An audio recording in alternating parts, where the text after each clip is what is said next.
الميكانيكال فنتليتور من الأجهزة الحيوية المهمة التي تستخدم في العنايات المركزة وأقسام الطوارئ، ويعتبر هذا الجهاز جهاز حيوي نستطيع من خلاله إنقاذ العديد من الأرواح اللي بتواجهنا كل يوم في رحلتنا العملية والمهنية. في بداية الأمر لازم نعرف أن الميكانيكال فنتليتور عبارة عن سلاح ذو حدين، مثل ما أنه هذا البيشنت أنا طرحته على ميكانيكال فنتليتور عشان لغرض معين، عشان أحسن حاجة معينة أو عشان أوصل لتارجت معين، لازم أعمل حسابي أن الميكانيكال فنتليتور هذا فيه له مضاعفات وفيه له أخطار وفيه له كومبليكيشن. لازم يكون عندي معرفة ودراية بالكومبليكيشن والمضاعفات اللي ممكن تحصل للبيشنت الموضوع على جهاز التنفس الصناعي.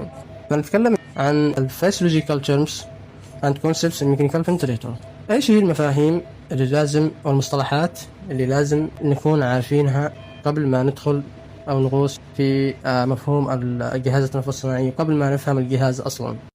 بداية الامر، هذا الميكانيكال فنتليتور هل اسمه ميكانيكال فنتليتور او ميكانيكال ريسبيريتور؟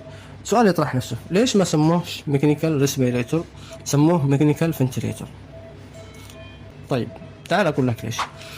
اذا جينا عرفنا الفنتليشن بنقول هو عبارة عن move of air into and out of the lung، حركة الهواء داخل وخارج اللنج، يعني هواء داخل وهواء خارج، هذه الفنتليشن.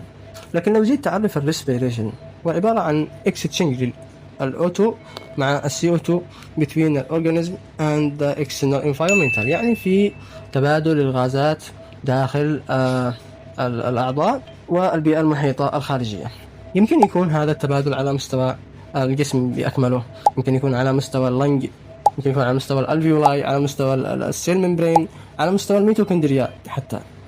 فالفنتليشن هو جزء من عملية الريسبيريشن تحته عدة مراحل يحصل منها أولا الفنتليشن، وبعدين يحصل ديفيوجن وترانسبورت وبرفيوجن، شرحناها في فيديو سابق.